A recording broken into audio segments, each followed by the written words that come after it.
Hey, Charles, good afternoon. Or evening, I should say. Good evening, Dan. We are we're recording 7 o'clock at night on a Monday, which is crazy because I'm usually in bed by now. I am too. So how are you? What's new? What's new? Not a whole lot. I mean, went to the Guys with Ties party with you last weekend. Friday night? Yeah, that was nice. Yep.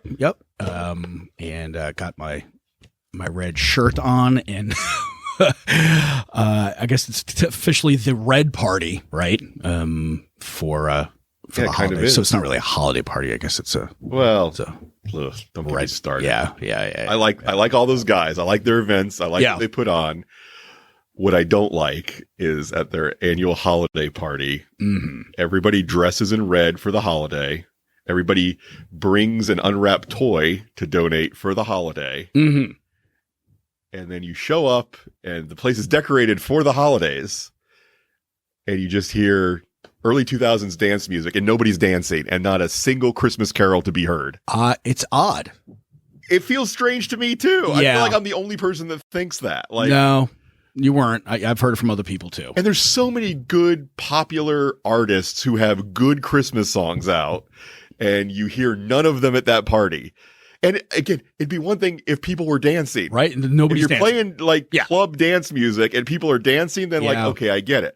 Nobody's dancing and it's still all dance music and no Christmas songs. Yeah. It doesn't make any sense because they do have other events throughout the year where there are DJs and they play, and it makes sense to play some dance music because there's a dance floor and people are dancing. Right. And so people get their fill. With some of these other events where, they can dance and have a great time, dancing around. But you're right. Most people are just sitting around, drinking a little bit, having conversations, and it'd be perfect to have Christmas music in the background. In the background, and nobody's dancing. Yeah. So I don't understand the logic behind that either. Yeah. And if they were playing Christmas music, is anybody going to write a letter after and be like, I had a good time at the Christmas party you guys throw, but I was a little off-put by all the Christmas music you played in the background. Very unexpected, right? Friends. Very shocking. So, all right, I guess I'm going to be the dickhead who sends them a letter and says, hey, love your event, love contributing, love showing up. Yeah. But why do you have the only Christmas party I attend with no Christmas music? Yeah. So. Well, hey, listen, but we still go every year. Yes, and we'll continue to. Absolutely. Even if no one responds to my message. I don't know. Maybe I'm not the only person that likes Christmas music, am I?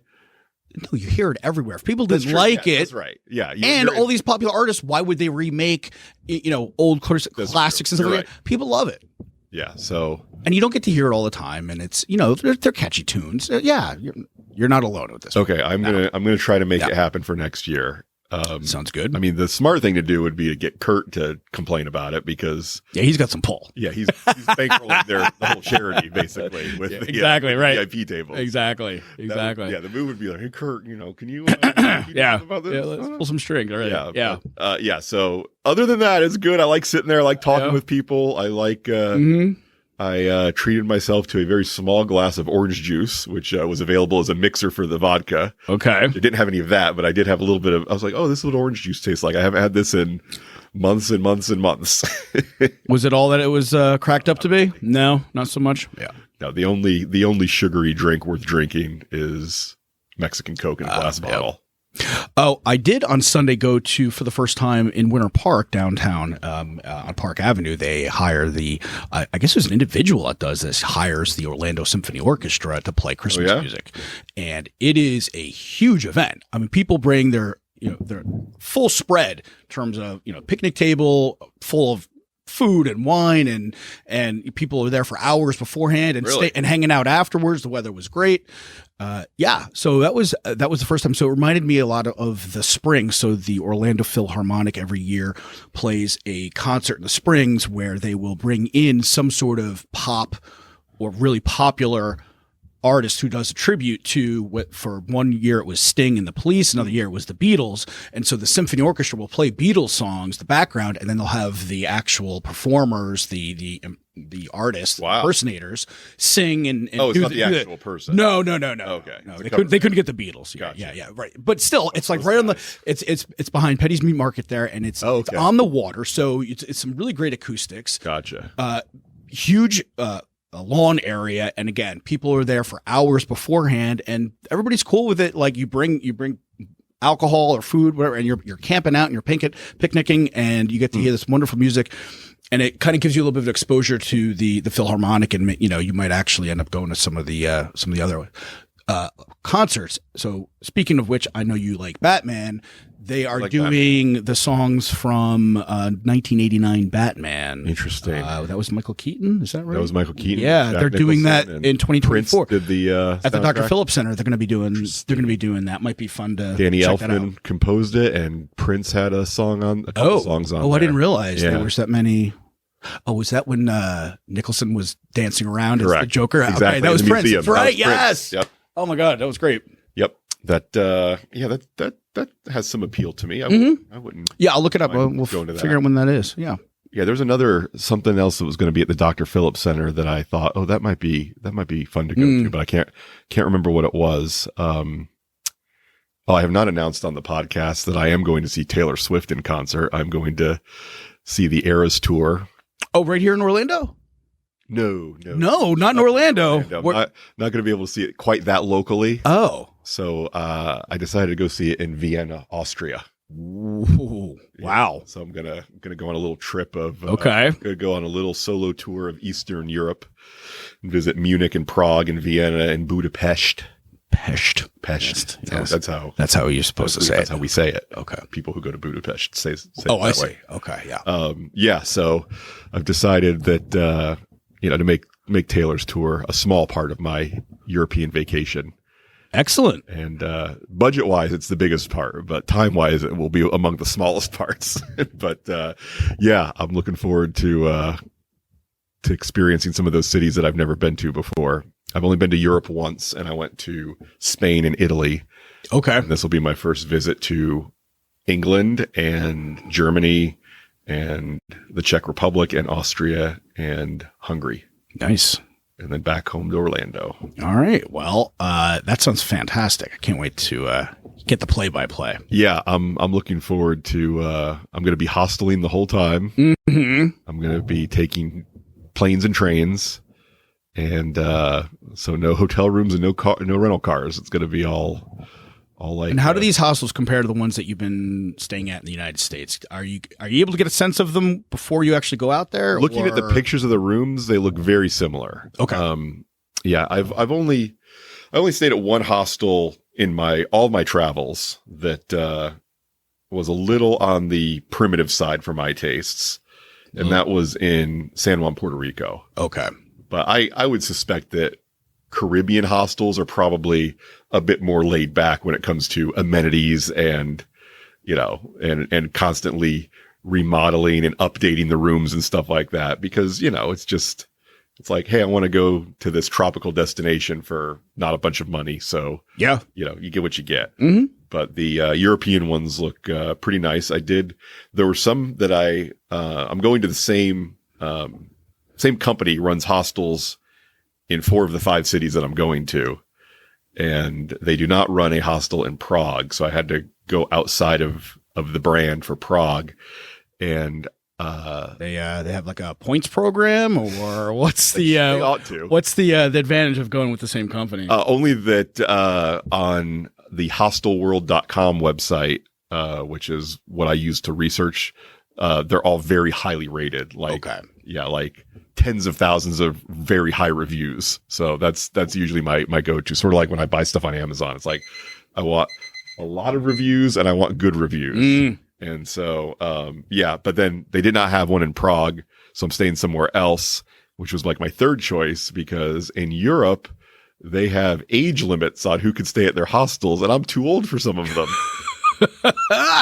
which I don't think I've been too old for anything yet. That's a new experience for me. Okay. I mean, to be fair, I haven't tried to, join the military or anything. So, There's not a lot of things I attempt to do where people are like, you can't do that. You're too old man.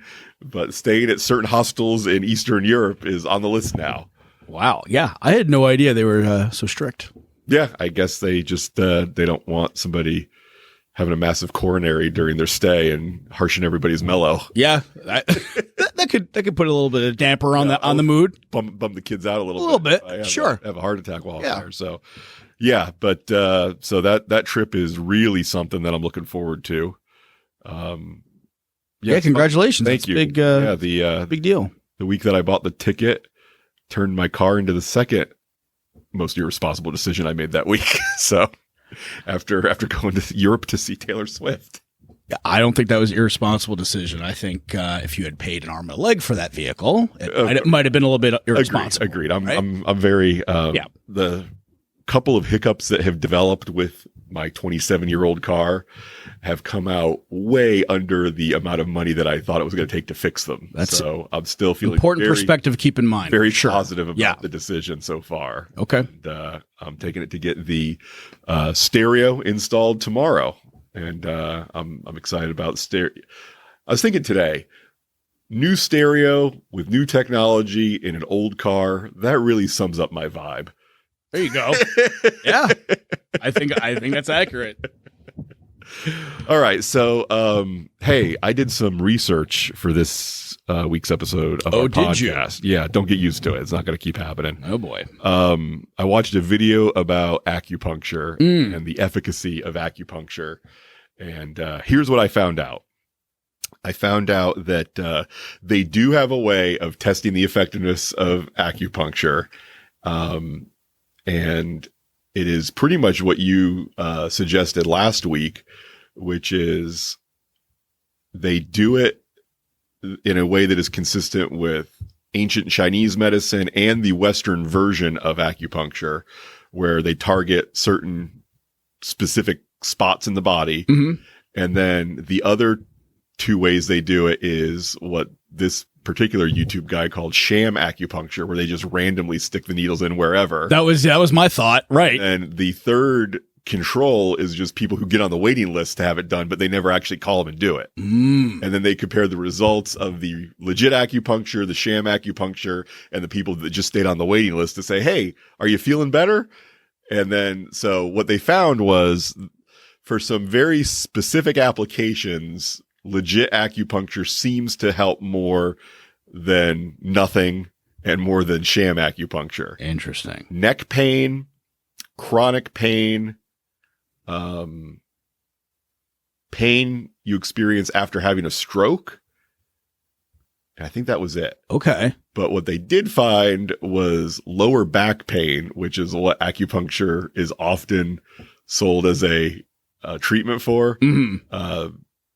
Real versus sham versus no treatment at all. There was no difference in outcomes. Okay. So, I think he may have mentioned shoulder pain. I think that was maybe the fourth one. Okay. So neck, shoulder, chronic pain like fibromyalgia, and then pain that you experience after a stroke. Were there any theories as to why it was not effective for lower back, but yet for another physical ailment right at the base of your neck, it seems to work? He did not offer a suggestion. Okay. I have an idea, but again, let me preface this by saying this is all intuitive. I know everything because I know nothing. That's an Adam Carolla line that I love that he says. He doesn't have a bunch of education to get in the way of his conclusions. It does seem to cloud the mind every once in a while. Yeah. So I would say that the causes of, in my own experience, my lower back pain in pretty much every case has been the result of my emotional state, not because of a physical problem with my skeletal muscular skeletal system, skeletal muscular. I don't know. So I think that, if there's an underlying emotional or psychological issue that's leading to your chronic back pain, which again, in my case and in the case of a friend of mine who I've had a lot of conversations with about this, that is certainly true, that it's, what's going on in my life? What am I stressed about? What am I angry about? Things like that. That's what causes my back to hurt. Okay. And so I think the neck pain might be a little bit more acute where, one thing the guy did say was the way that acupuncture is supposed to work is it basically disrupts and distracts you from the sensation of pain. He said similar to the way that if you bang your elbow and you rub it, it feels better because you're being distracted by the sensation of rubbing yourself as opposed to just the sensation of pain. So you're adding another input to the mix that is minimizing the pain in favor of the other sensation that you're experiencing. Yeah, same thing with bug bites, itches and stuff like that. Yeah. Correct. Yeah. So that's what he said, and then he didn't really offer any comment on the idea of paths and meridians and things like this. Okay. He said that's what it's supposed to do. Yeah. But again, how, that's an unfalsifiable claim. There's no way that you can't get an MRI or a CAT scan and say, yes, there's the meridian. Yeah. There's the chi. Yeah. So there's just certain things that are untestable. Yeah. When they make metaphysical claims about the physical body. Yeah. I mean, I've heard recently that there's a lot more interest in studying the placebo effect in terms of our mind and what it perceives. And I feel like that might play a big part in this as well, as if you really believe that this is going to help you. Yeah. You might, there's things that I'm convinced we don't know about in terms of the way our minds work and the power and the things that our minds can and cannot affect. Right. And, this could be one of them in terms of, that healing ability. You just need to believe in a certain way, and you could be sending the right nutrients there to heal it, or maybe you're taking slightly different actions subconsciously so that you're allowing it to heal more, whatever that might be. I don't really care so much about it. Just what is the result, So, yeah, I've said before, listen, we have, as humans, we evolved 5 senses to keep us alive as we moved from trees to the savannas. And so to assume that the development of those 5 senses tell us everything there is to know about existence. Yeah. I think if anything is hubris, it's that, right? Yeah. Like we evolved what we have for a very specific reason, and we can use that to measure the physical world around us, but then to also say, and that's all there is, seems short-sighted to me. Yeah. I mean, it was funny because I always go back to the story about, but history of, we thought at one point, the molecule was the smallest object in the world because that was just the power of our our microscopes. Oh my God, this is what happens when we try to record late at night. Right. So, and then once we got a more powerful microscope, we could see an atom, and then we could see, subatomic particles and everything. I was like, well, this is the smallest. And like they wrote our science books in school. I remember having one where the molecule was the smallest, or the atom was the smallest. And then as I think I got into like high school, whatever, they're like, no, there's subatomic particles, and I was just like, this is the smallest. And it's like, well, yeah. So far it is, right? Correct. Yeah, based in, and that's one of the things that I appreciate about people who are professional scientists. They will caveat everything they tell you with based on what we know so far, based on what the evidence shows so far. Yeah. And the people who claim to have a definitive answer, a science background, and also speak in absolutes, it's like, okay, you're not what you're pretending to be right now. Because the highest status thing you can do as a professional scientist is prove yourself wrong. Prove what you thought a week ago. Hey, I've got definitive evidence that what I said to you guys at last year's conference is wrong. Here's the experiment I did to figure out that what I used to think is wrong. Yeah. And you can repeat this experiment and see that I was wrong too. I mean, that's what a good scientist really gets off on. Yeah. Not saying I've got this figured out. Right. I mean, we talk about that. It's just the equivalent of being a nice guy, right? Where you're pretending to be something that you're not, or pretending you've got the answer when you don't. Right. And I think the strongest argument is to really be vulnerable and go, hey, I don't have it all figured out. This is what I think, but this is right. Like you said, I could be wrong. Right. Yeah. And that's how you tell somebody who is a scientist from somebody who likes talking about science. You know what I mean? Mm-hmm. And I'm sure I've done it before too. I've I know I've spoken with authority on subjects that I was not an authority in, and probably tonight on this recording. I don't know, but it's very easy to do when you when you feel like you know some stuff about some stuff. It's a trap that's very easy to fall into. All right, let's talk more. Here's what your first appointment. Oh, I was going to ask you. You're going to New Jersey tomorrow. I am. You're there till Saturday? I am. Think you can get some acupuncture while you're up there? Maybe. I might be able to, because my dad went for his leg, but yeah, he had one treatment. I'm not going to ask him exactly what he got done or whatever, but I might be able to get in with that same person. I found some Groupons that were pretty inexpensive in the Orlando area with what seemed to be respectable reviews. Yeah. And not very much money. I think $69. I saw one special that included your consultation and 2 sessions of treatment. So the only downside is I don't want to start it up there if I want to go back for a couple of treatments. I can't go to the same practitioner. Yeah, so true. I may go to one. I did find one around the corner from here though. Okay. But they do both acupuncture and as well as physical therapy as well. So I'm going because my arms fall asleep when I raise them too high for too long. And also like on cardio machines, like ellipticals, I start to like lose circulation there. So I want to find out what's actually causing that and if there's something that they could do, poke me somewhere and fix it.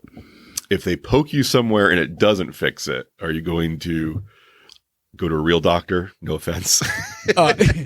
Yeah, well, I absolutely will tell my real doctor about it as well in case they've got some suggestions. But I'm thinking it's really a physical therapy thing that needs to be done in terms of they need to like look at something where, the way the muscles are, maybe it's tight on certain areas, it needs to be, manipulated or moved in some way. So that's why I'm going to this. It's called Recovery, and it's right here in Lake Mary, and they specialize in the Chinese medicine as well as physical therapy. So it's kind of like a best of both worlds. Have you had a massage therapist work on it at all yet? I have, and it's given me some temporary relief, but not. Gotcha.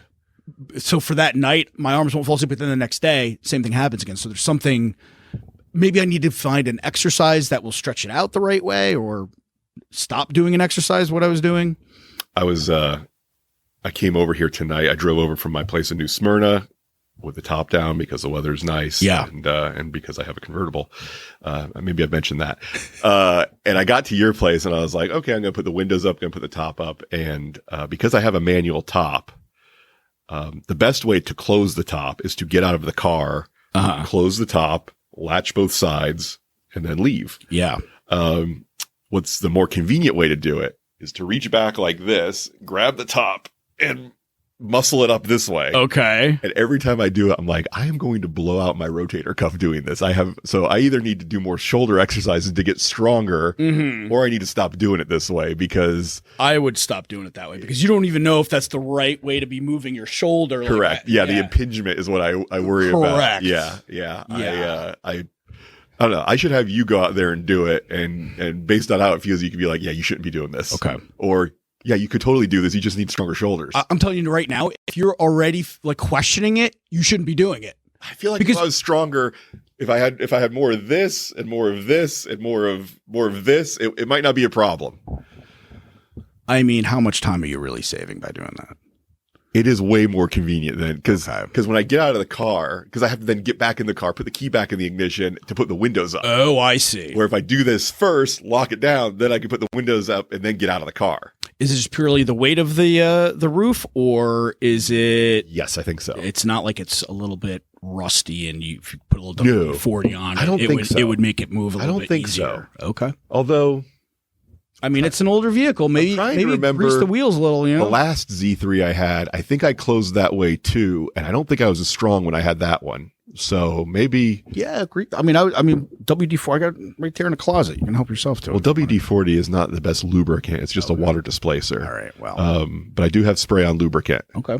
That I got for the brake job that I didn't end up doing. So it's in the car right now. I could use it. There you go. All right. So your first appointment will start with a consultation where I imagine you'll tell the practitioner what's bothering you, and they'll say, "We can totally take care of that for you." Right.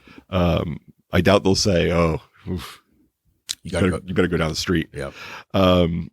Your provider will do some evaluating. They may also do some things you're not used to, like look at the color of your face, inspect your feet, and even use tools like crystals or a pendulum to, quote, access your energy flow. Mm-hmm. Now, it doesn't say this in the book, but that's the point where you need to be careful that your eyes don't roll right out of your head, because that's a real concern for me. Many acupuncture points are far away from the point of physical pain. For instance, pain in your elbow might mean putting some needles in your feet. You're not expected to understand this complicated system on the first visit, so sit back and go with the flow. So if you have the thought of, hey, wait a second, this seems like nonsense, you shouldn't listen to that and shut things down. Now, don't use that logic in any other part of your life, just when it comes to non-Western medicine, apparently. Okay, so then after you have the somebody swings a crystal over your head, then they're going to start putting needles in your skin. You'll be asked to then relax for 20 minutes while the needles poke out of you and do whatever it is that they do, which, again, from the guy that I watched on YouTube, what they do is distract you from the pain that you're there to fix. Now, I don't currently have pain, so when I go and they ask me, why are you here? I'm going to be like, I'm trying this out so that I will feel morally justified in telling my podcast listeners that it's horseshit. I'm sure you will say it exactly that way. Yeah, I will be nice because I'm a nice person. I mean, I think you will get at least some stress benefits from it. Just lying there quiet for 20 minutes. Right. Doing that anywhere, I think, is going to be beneficial. I don't know if I mentioned this, but a week ago, 2 weeks ago, I went and got a chair massage at the mall. You mentioned, yeah. And man, that was awesome. I told you, I think I like it better than a regular massage because I didn't have to take my clothes off. And not that I have a problem showing off this beautiful physique, but just the time that it takes to get undressed and then get dressed and all that. And I didn't get all oiled up. It was just, I sat in a chair, stuck my face in the hole through the thing, and the guy just worked on me for 20 minutes. Yeah. It was pretty inexpensive and felt amazing. So I think I'm going to make that a normal function of my own self-care routine because it felt great. I do it as soon as I have booked not as soon as, but whenever I booked a flight. If they have it in the airport available, I will go over I'll leave a little bit early so I can get there a little bit earlier. Okay. And I get the chair massage at. Are you able to schedule it in advance, or do you have to just kind of show up? You kind of have to show up, but usually it's a little bit on the higher side in terms of price. So it's usually not overly booked. So there's some flexibility. You can get in if you're there and you've got like an hour before your flight. When you get there, you can usually, yeah. By the time you get once you're at through security and everything else, if you've got an hour before your flight, you can probably find something for 20 minutes. You could probably get an appointment. And any idea what's 20 minutes usually set you back for? Usually it's about, 20 minutes is like $45, something like that. I did 20 minutes at the mall for $28. Yeah, it comes out to about $2 a minute. I'm sure it's about the same ratio of markup that you would pay on a bottle of Aquafina. Exactly. Dasani. Exactly. But they're, everyone I've gotten in the airport, they've been fantastic. And it really just kind of chills me out. And yeah, it sets the tone for a long flight. Okay, so here's some other things that you could get from somebody who does acupuncture. Acupressure, which is similar, but I don't think they stick needles in you. It's just a little pointy thing that they poke your skin with. Reiki is a form of energy manipulation where they don't even have to touch you. They just put their hands over your body. Again, remember, who's to say it doesn't work, right? We need to keep an open mind to that. It might actually do something. Right. And as I said last week, if it does anything, why do I even have to go to their office to do it? Why can't they just do it while I'm staying at home? Yeah. If it works remotely, it works remotely. That's a great question. I mean, I wonder maybe when you go for your acupuncture appointment, that's a question. If they ask them if they do Reiki and just get some more information. Can we do this over Zoom? That'll be my question. Right. As long as the check clears, we can do it however you want. Reflexology, based on the idea that different pressure points in your hands and feet are connected to internal organs. Okay. And then finally cupping, Yep. which we all became familiar with from the Olympics a few years ago when we saw people with all the marks on their body. And you've had that done, right? I've had that done. I've done the acupressure as well, or excuse me, the reflexology. But again, it was more about just relaxing and relaxing my feet in them of themselves. So it was like a foot massage. Yeah. The cupping I've had done, and I'll be honest with you, I felt like it really didn't make that much of a difference, and it was pretty painful. Oh, the cupping was painful. Yeah. I'd not heard that before. Yeah, because when you pull that cup up, I mean, those are bruises. So those marks, okay, those are bruises. So yeah, when they pull that, they're just like hickeys.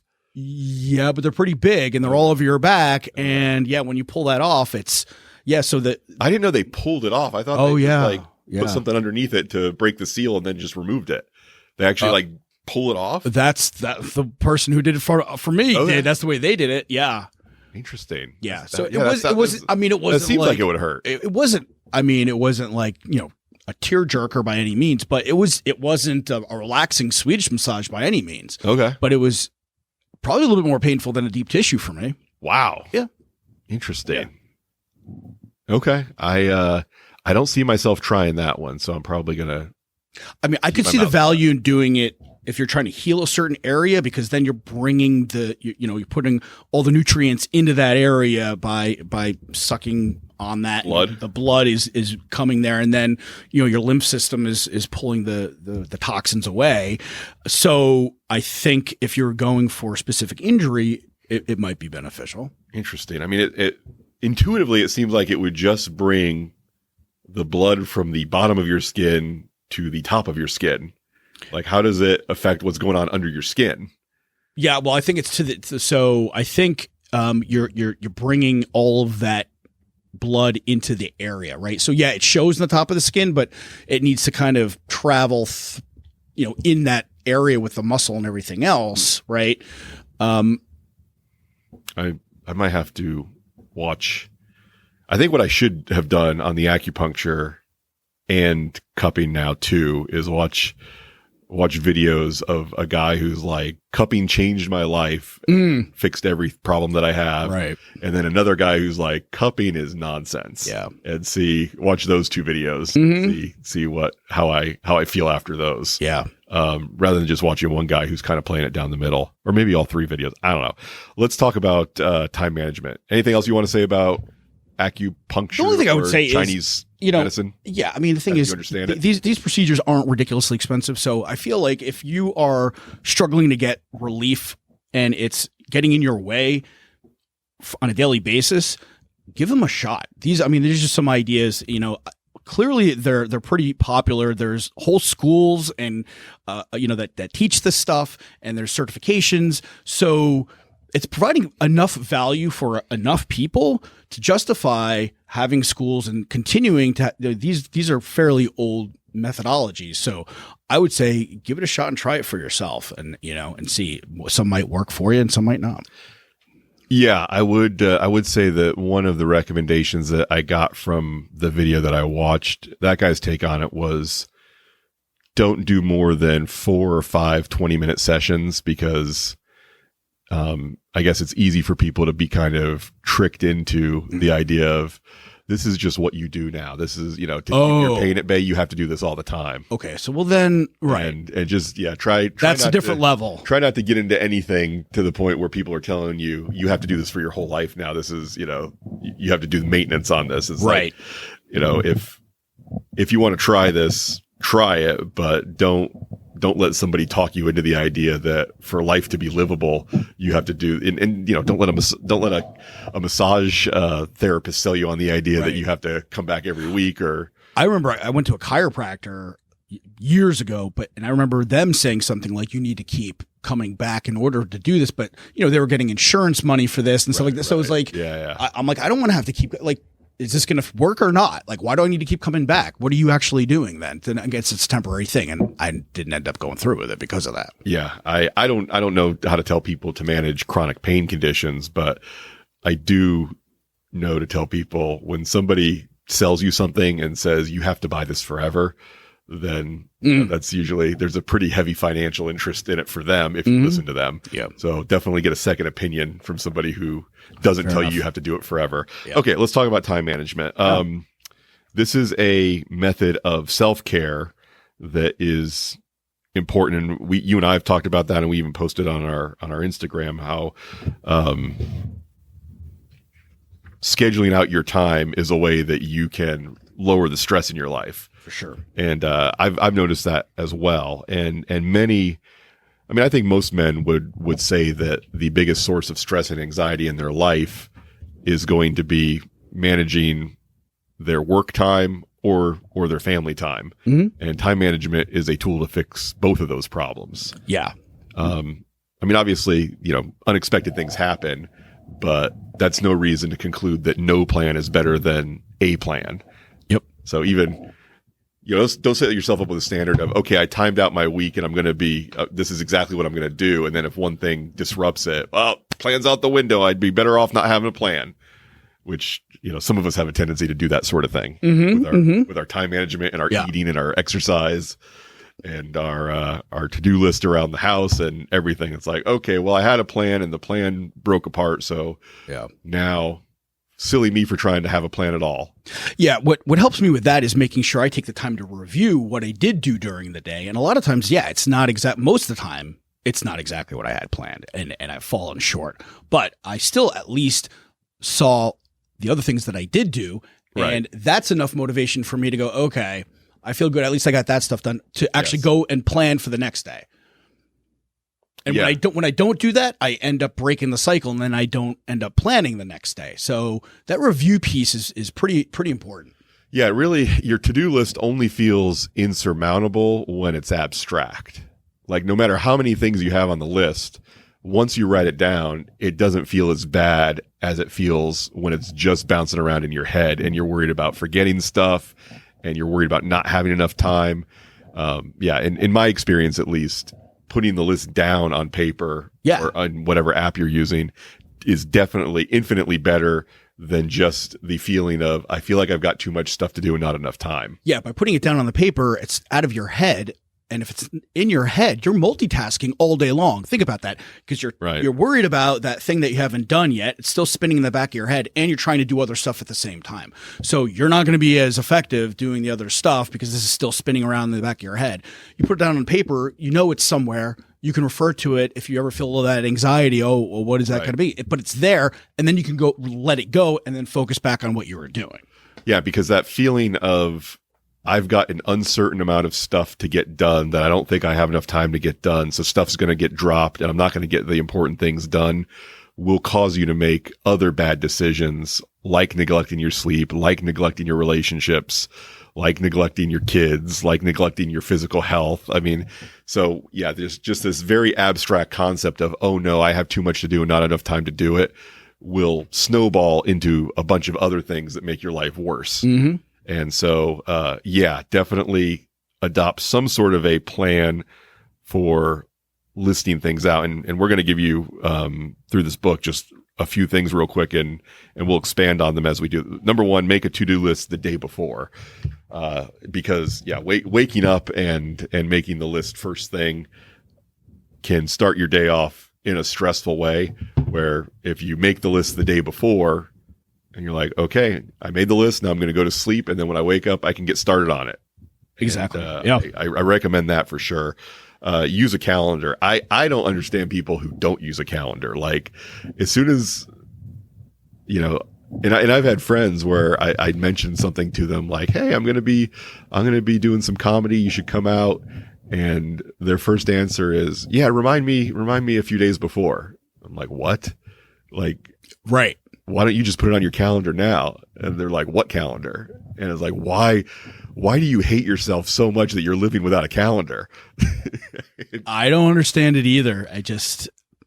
I live and die by that thing. I have multiple calendars I pretty much just have my personal Google Calendar is what I put everything on. Yeah. And I use reminders, and I don't just accept the default of, 1 hour and 12 hours. It's like, no, based on what it is. Yep. And how long I need to know about it in advance. I tweak the reminders, I tweak the colors, I do all that stuff. Yeah. And I just can't imagine not doing that. And then, using appointment requests when I'm planning something that somebody else is responsible for showing up for. Yeah, it's if that's not a habit that you already have, I would recommend it. And certainly if you want to do it old school with pen and paper, then do that. But I mean, the free apps that are available to calendar out your life are just, and to have those reminders automatically pop up when you need them to, that's priceless. Yeah, because who doesn't have a phone, a watch, or both? Yeah. Phone, watch, computer. I mean, we've all got all this technology, and there's no reason that balls need to get dropped when it comes to scheduled events.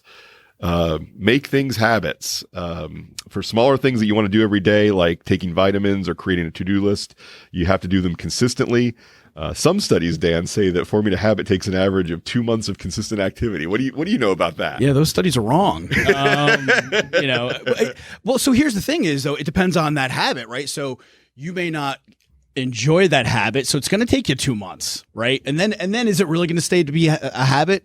I mean, we all talked about with the tiny habits. It's how good you feel about the thing that you're doing is how quickly it's going to form a habit, right? How much you enjoy it, right? So it's all tied to emotions, and that's been shown in a number of different studies. So, yeah, that old certain, yeah. I mean, if you're running 10 miles every day for 20 days, on the 21st day and you don't run, you're not going to be like, oh, I want to go run another 10 miles. Like, no, if you're not enjoying it, you're not going to do it, right? It doesn't matter all you do it for. Yeah, and I think the example that I shared when we were covering the Tiny Habits book was I bought myself a new iMac, and over the weekend I went from being a Windows user to a Windows user and a Mac user. Yeah. And I got fairly proficient at it because I was obsessed with it and I was having a blast. Yeah. And so I developed all those habits required to be a normal Mac user over less than 48 hours. And that's one of the reasons why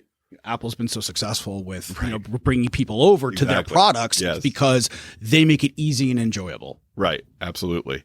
All right. Limit multitasking. Now, I have heard it said by some pretty smart people that there really is no such thing as multitasking. Right. Correct. You're not really doing two things at once. When you say you're a good multitasker, what you're really saying is, I think I'm good at switching back and forth between things very quickly and easily, which, the data on that says you're not as good as you think you are. Right. Yeah. And when you switch from one task to another task, the time that it takes you to get back into that task at the level you were before you switched is like 15 minutes. That's what I've heard. Yeah. As well. It takes you a while to get. What a waste of time thinking about that. Right. Yeah. So, I would recommend try to take less pride in your multitasking ability, and you'll rely on it less. And the less you rely on it, the more time you can spend doing deep work on something until your time on that thing is done. Yep. And then move on to the other thing. And there's a lot of methods for that. I think, he calls it time blocking. And there's different ways to do time blocking. But like the one that I played with a little bit was the Pomodoro method, which is where you have the little timer that looks like a tomato. Okay. And you set up a 20-minute period of working on things for that amount of time and just going deep and working hard on that thing and not just letting yourself get distracted and not switching to other things until that block of time is up. And then you either take a break or switch to the next thing. Well, Charles, that's a interesting point you make. A new product that I am experimenting with from the makers of the 5-Minute Journal. They make a productivity planner cards, right? Okay. So they leverage that focus. So what they do is they tell you write out your most important task for the day and then a couple of secondary tasks.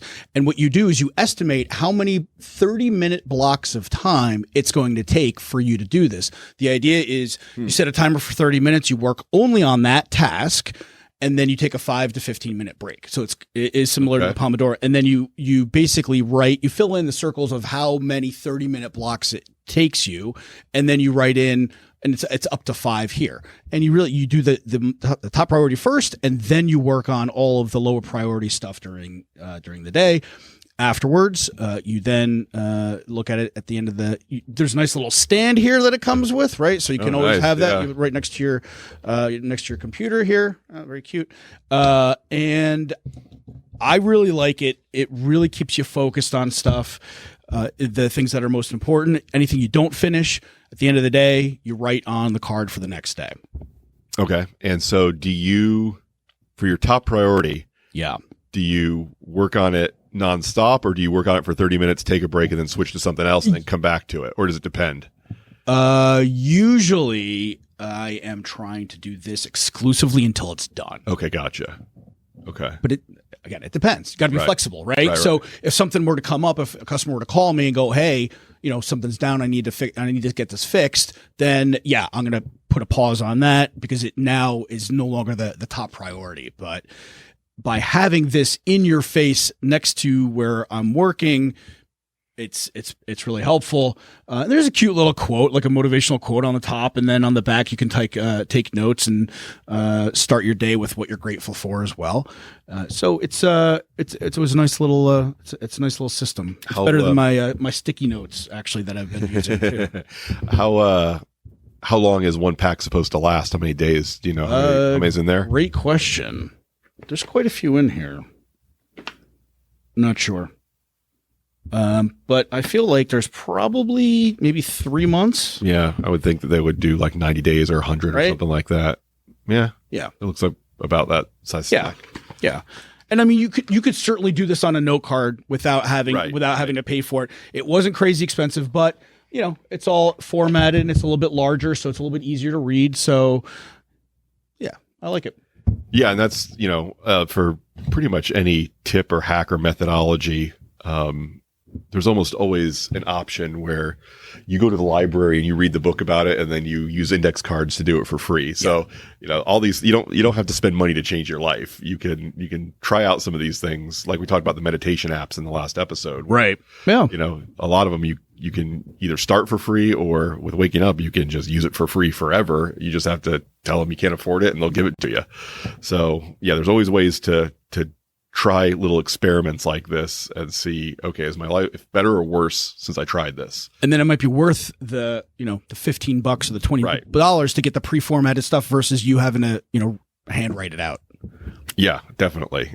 Because at some point in your career, I mean, when you're in college and you're poor and you have a bunch of time and no money, then doing stuff like that yourself might make sense. But then you get older and your time gets more valuable, and then it becomes, makes more sense to pay for things than it does to do them yourself.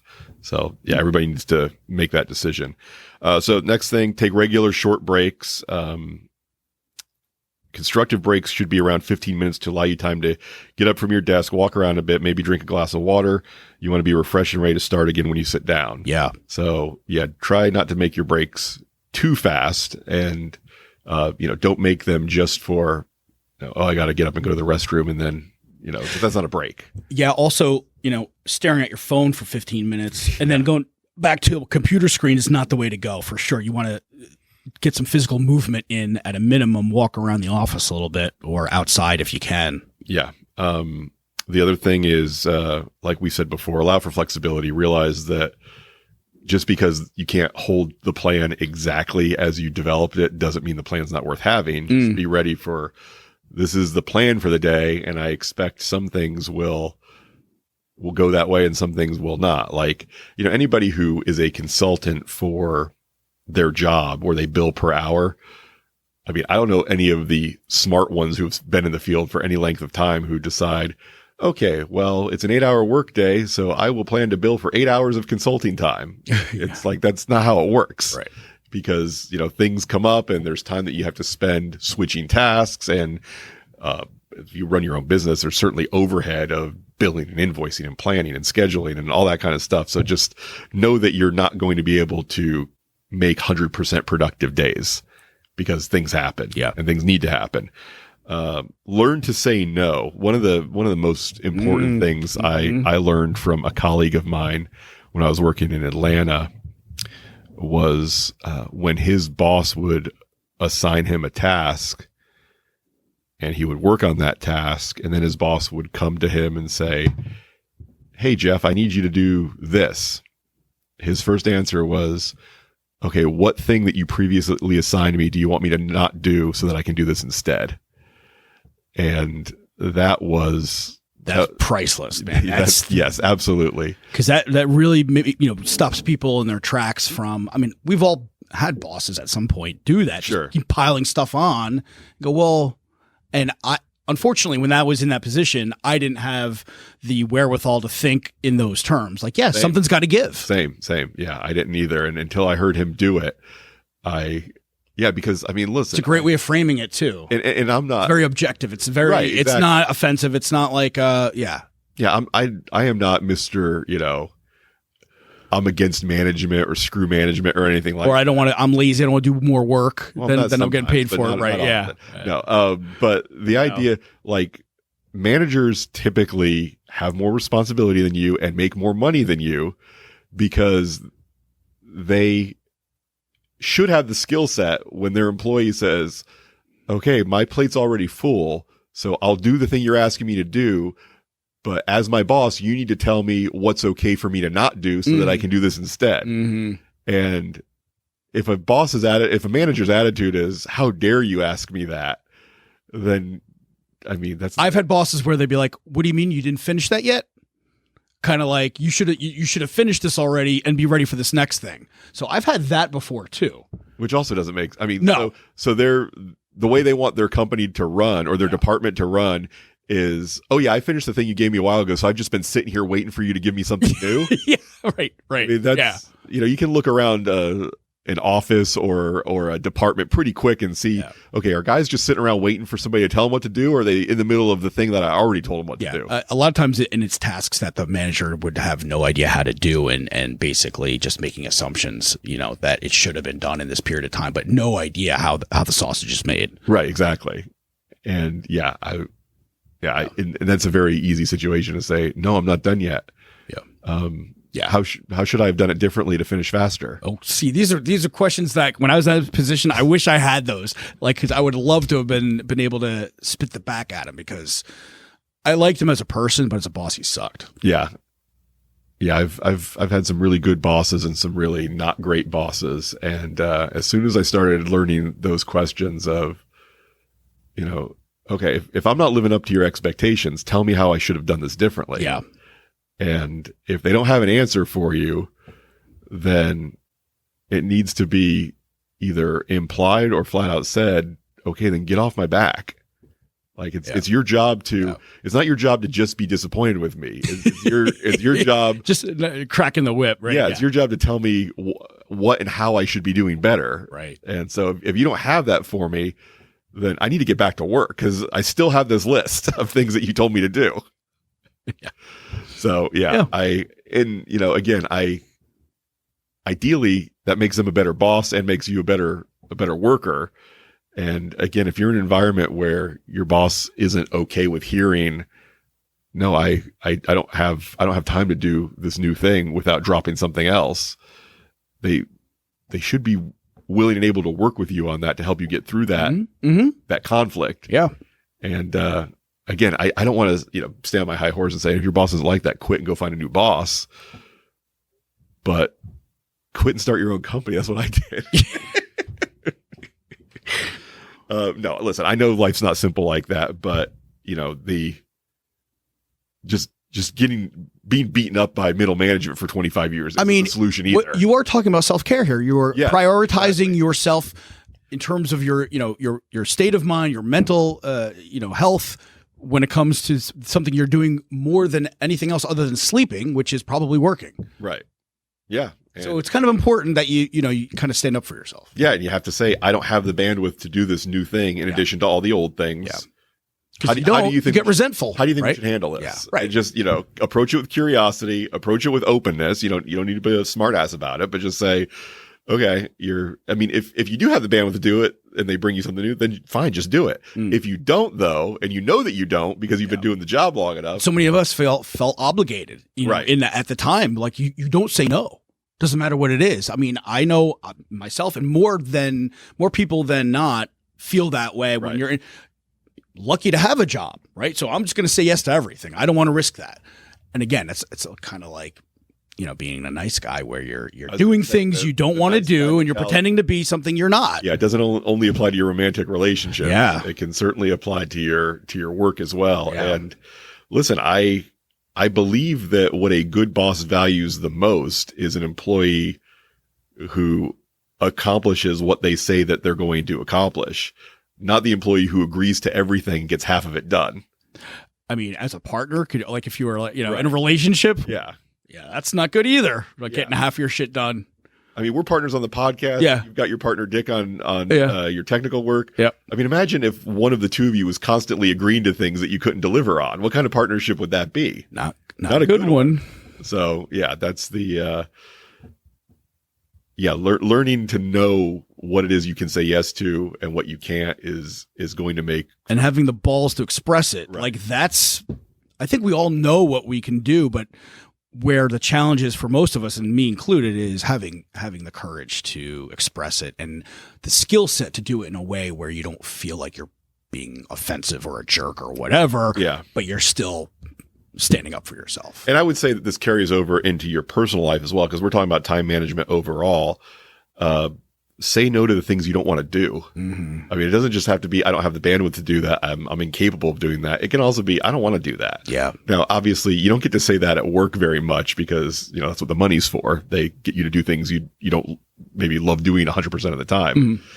But when it comes to being invited to social events or when it even comes to your partner, asking you to do something, a vacation or an event or a concert or whatever that you don't want to do, your time and your attention is finite. So don't spend it doing things you don't want to do. And, an easier way that I heard from Michael Hyatt, he talks about like a yes, no, yes method. And basically what he has recommended from people who like requested for him to like review their book manuscripts, because he was a publisher at one time, and he didn't have the bandwidth to do it anymore. He would offer other resources for that person to help solve their problem, and you might be able to do so if somebody wants to go on a vacation you don't want to go on, instead of just going no, maybe think, hey, well, maybe I could come up with a vacation I do want to go on with you, and maybe offer some suggestions like that. Whereas you're not just shutting it down. Because I feel like if the person's important to you in some capacity, I think it's a little bit of a softer way after you say no to suggest something that might be similar or something that might be helpful for them. Yeah. Or even, I think you probably have a better time if you invited your friend Dan to go on that cruise with you instead of me. Yeah. I mean, that's not a bad idea, right? Because, invite me. I'm not really into cruising, but I know you and Dan had a great time last time you went on a cruise together. So maybe you should take him instead. I am available for cruises. So yeah. All right. Noted. Prioritize yourself. So the message here is, if you're like me and you've got a list of self-care activities that you need to be doing every day to be at your best, then give those items the priority on your schedule and either get disciplined about waking up early enough to do those things before your customers or your job or your kids require time of you, or just change the time that your day starts. And again, if you've got kids and a job that you have to be at your desk at a certain time, you're not going to have that flexibility. But what you might have is the flexibility to go to bed a little earlier and wake up a little earlier and get things done before the world around you has woken up. And that's the way I've done it. Yeah, that's great. I don't know where I got this idea from, but I heard at one point you should write down all of the things that you do when you are at your best. So and then post it somewhere where you're going to see it, because we all fall off the wagon and off the horse, and life gets in the way, and before we know it, we're not doing any of the things that make us function at our best. So again, going to bed by 9:30, drinking X amount of glasses of water every day, journaling in the morning, going for walks in the morning, reducing my caffeine. I've listed all of these things out, and I put it next to my monitor. So when I'm not feeling my best, I can look at it and be like, you know what? I'm not going to be able to do all these things, but you know what? I can pick one or two of these. Right. And that's sometimes enough to shift the momentum in a different direction. And I end up doing the other ones as well. Yeah, that's because, again, I'll say it again, having a plan that you can't deliver on 100% is infinitely better than having no plan at all. Mm-hmm. And so having that stuff in your face where you can say, all right, this day has been crazy, but I can take 5 minutes to meditate. Yeah. And then do it. And then, number one, it helps you to build the habit. And number two, you get all those benefits that we talked about meditating, for example, come from meditating. And I would suggest is by having those priorities written out, even if it's not the top one, pick the thing that you enjoy the most or you're going to get the most pleasure from first and just try that. And if you're not feeling like you want to do anything, look at all of those and just pick the thing that you might get the most joy out of. And a lot of times, again, it changes your state of mind, right. And then you end up doing the other stuff as well. Yeah. So and if you're really struggling, that might be helpful. And an alternative to that's a good idea. And I'm not disagreeing with you, but I would say the two to consider are, what do I enjoy the most and what can I knock out the fastest? Oh, great point. Because if there's one that with a very low investment of time and energy, another good one. Yep. You get it checked off the list. Yeah. Then that might be even more valuable on some days than the one that's the most fun. Yeah. We all have that sense of completion. We get that little dopamine hit when we get to check that box and say, hey, we got this thing done. Oh yeah. I'm making progress now. Yeah. That's great. Okay. So, our next episode, we're going to start with something that, you and I both find very important. We were talking about this before we recorded tonight when we were sitting at your dining room table. It's easy for me to do the things for myself that I need to do when all I'm doing is staying home that day and night. If I'm just staying at my camper all day and all night and I don't have any work travel or any social commitments, then I can eat the way that I want to. I can clean up my place the way that I want to. I can get the errands done that I need to. I can do all that stuff when I'm at home. Yeah. It's when I hit the road that the wheels fall off often, as far as my eating, my exercise, my fill in the blank. When I'm on the go, the chances of me getting the things done in that day that I want to do for myself go just right down the toilet. Yeah. So we will talk about on our next episode how to take care of yourself when you're on vacation or when you're driving for work or whenever you're just not from your normal base of operations where it's easy to do the things that you want to do and get them done.